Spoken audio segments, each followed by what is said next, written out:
This is the Retron 1 AV gaming console. And it's an NES clone. You can see this is the NES I've had since probably 2002. And this, I just wanted a clone controller, right? Hyperkin makes pretty decent controllers, but this was only $25. So it turned out that the little console was only $10 more expensive than the controller, and it looks like it's smaller than that. So I can put this away for safekeeping. Got a beater console my kids can destroy, and supposedly the Retron devices, some of the older ones, don't use the same chips. They don't use emulation. They use chips. So the custom cartridges should work in this, whereas they don't in a lot of other clones. All right, so let's open and take a look.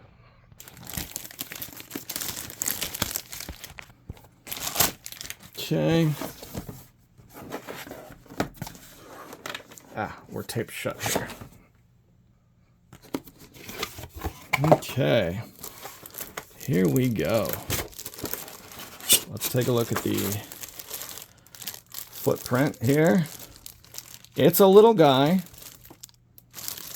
and it has AV in and out, or AV out. Okay, so no HDMI, none of that stuff. This is classic AV, and it's powered by, what is that, micro USB, right? Same thing as phones used to be in the last generation of phones. So, see the controller? Hyperkin control. I don't know, this is the color they had, but the corners are tilted down. And I'm interested to see how that feels, because I know that the NES controllers growing up, that sharp corner was like characteristic. You know, when designing the Super Nintendo controllers, that's like the first thing to go. Right? Rounded edges. Okay. So I should be able to pull the AVs right out of that, put them in this, and we'll be good to go. Okay. We're hooked up. Let's get the TV on. Okay, so what better game to test it with than Super Mario Brothers? That thing's actually still hooked up because it's hooked up via RF switch. So AV, I think this is 2. Yep, AV2. This should do it. Right up front. Wow, that is stiff. All right, let's get the controller set up. So here's something I noticed about the controller. I don't know how the best way is to show you this, but this cable for the controller, it's not that long. It's like maybe a 4-foot cable, something like that. The actual NES controllers, right? A foot or so longer. Maybe 2 or 3 feet long. I don't know. I didn't measure them, but they're small. Now, if you look at my setup, right, I've got this little end table where everything's hooked up. It's okay for me, but you should bear that in mind if you're looking at the controllers like I was. Okay, so let me get the controller plugged in. Okay, moment of truth.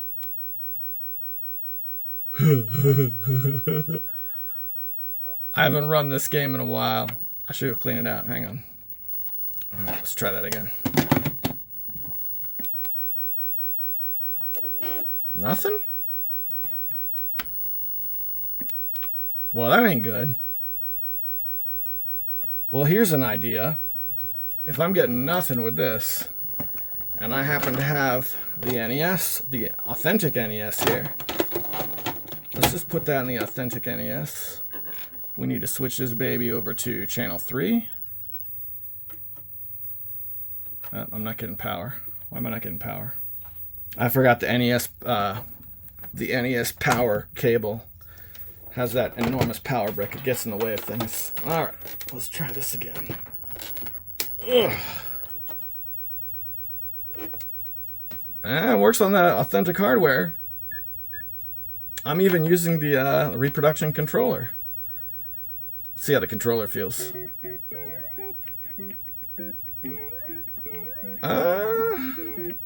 It feels quality, but they put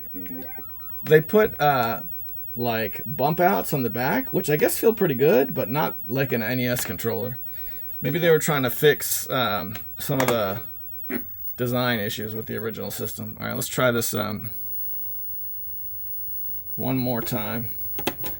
Now that I know the game works.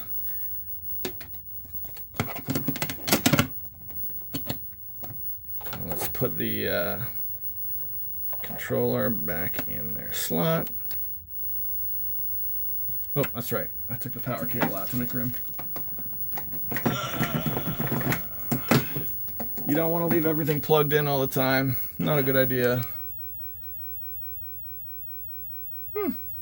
Nothing. Let's try another game. All right, I got some other games here. Let's see how they do. This is pro wrestling.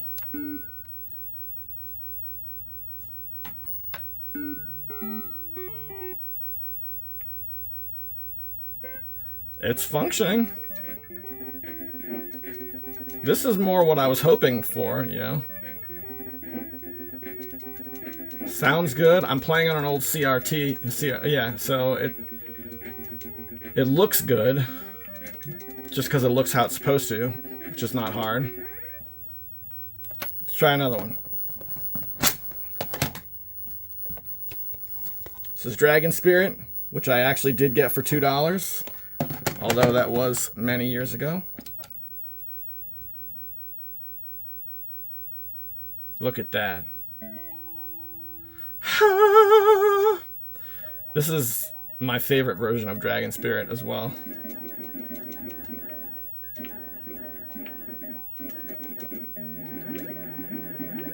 Yeah! I'm giving it like tap tests, and I'm not getting like even a drop of input lag.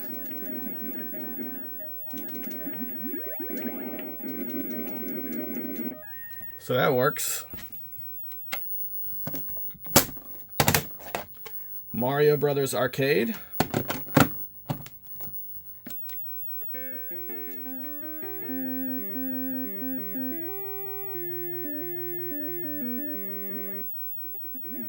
This works too.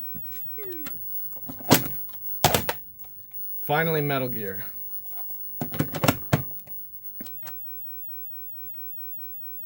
So I've changed games just a handful of times, and I can feel that the cartridge slot, which was very, very stiff on that first run, has eased up considerably. Now, I don't have to put the cartridge in very far at all to make it work. If you look at this game, let's put another one right next to it. It's only gone in about the 1 inch that sticks out on the bottom. So that's another thing about this machine. It's a cheap system, and it feels cheap. But the way I'm moving it right now, I don't know, my NES would be frozen by now. This still seems to work. Alright, so let's try, I'm going to clean up Super Mario Brothers one more time. See if I can get it to work. Alright, turns out it was pretty dirty. But my, my authentic machine played it no problem. Really want to test the zapper. And that's it. There's nothing. It's not...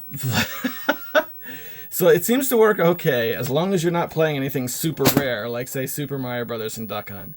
So that leads me to believe all the stuff about this not using emulation is probably baloney. It probably doesn't apply to this model. But it was cheap, it was small.